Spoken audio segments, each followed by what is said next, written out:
లోకములో 2000 సంవత్సరాల క్రితము మానవుల మధ్య అనగా ఈ లోకములో ఉన్న సమస్త మానవుల నిమిత్తమై సర్వ మానవాళిని రక్షించడానికి దేవాతి దేవుడు మానవుడై తగ్గించుకొని మన పాపముల నిమిత్తము ఆయన శిలువలో చనిపోయాడు.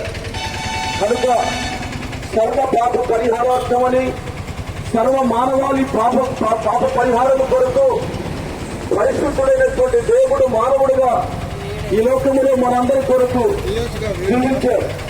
33.5 సంవత్సరాలు ఈ లోకములో మనందరి కొరకు ఆయన జీవించి ఆయన యొక్క తండ్రి ఆజ్ఞ మేరకు మనందరి నిమిత్తము శిలువను ఆయన చనిపోవలసి వచ్చింది. ఎందుకనగా పాపములకు పరిహారము రక్తము కనుక ఆ రక్తము మానవుని రక్తము కాదు, పరిశుద్ధుడైనటువంటి దేవుని రక్తము కనుక ఆయన దేవుడే మానవుడిగా జన్మించి దేవుడే మానవుడిగా ఈ లోకములో జీవించి సర్వలోకములో ఉన్న సమస్త మానవుని పాపము నిమిత్తమై ఆయన చనిపోవలసి వచ్చింది. ఆయన చనిపోవటమే కాదు, ఆయన సమాధి చేయబడి సమాధుల నుండి తిరిగి లేచినటువంటి పునరుత్థానుడు అనగా మరణమును జయించి మరణమును ఓడించి మృత్యువును జయించి తిరిగి లేచినటువంటి పునరుత్థానుడు ఈ లోకములో ఇప్పటి వరకు సృష్టి ఆరంభము ఎవరు కూడా మరణమును జయించి తిరిగి లేచిన వారు లేరు. అయితే ప్రభువైన యేసు క్రీస్తు లేచి ఉన్నాడు. అయితే దీనిలో ఒక ప్రత్యేకమైన అంతర్యం ఉంది.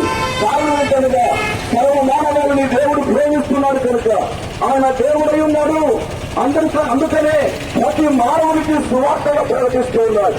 అందుకని ప్రభువైన యేసు క్రీస్తు వారి యొక్క జీవిత చరిత్రలో క్రీస్తు జననము, క్రీస్తు మరణము, క్రీస్తు పునరుత్థానము అని ప్రత్యేకమైన సందేశం సువార్తమానము సర్వ మానవాళికి ప్రకటించబడుతుంది. కనుక ప్రియమైన దేవుని ప్రజలారా మరియు పట్టణ ప్రజలారా ఈ రోజు ఉదయకాల సమయంలో మీ ముందుకు రావడానికి ఒక ప్రత్యేకమైన సువార్తమానము మీ ముందు ప్రకటించబడుతుంది. ఆ సువార్త ఏమిటంటే యేసు జననము, యేసు మరణము, యేసు పునరుత్థానమని ఈ యొక్క క్రీస్తు చరిత్రలోనే సర్వ మానవాళిని దేవుడు ప్రేమిస్తున్నాడన్న సత్యాన్ని ప్రకటించబడుతుంది.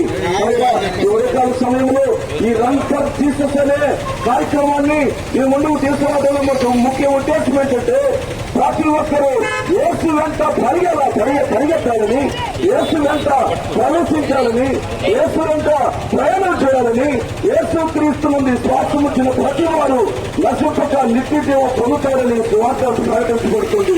ఇది సువార్తను మేము నమ్మాము. కానీ మీరు నమ్మినట్లయితే, మీరు విశ్వసించినట్లయితే ఈ రోజు ఈ కార్యక్రమం నెక్స్ట్ తరంలో ప్రతి ఒక్కరు కూడా ఇలాంటి మహోన్నతమైన కార్యక్రమాల్లో పాల్గొనే అవకాశం ప్రకటిస్తున్నారు.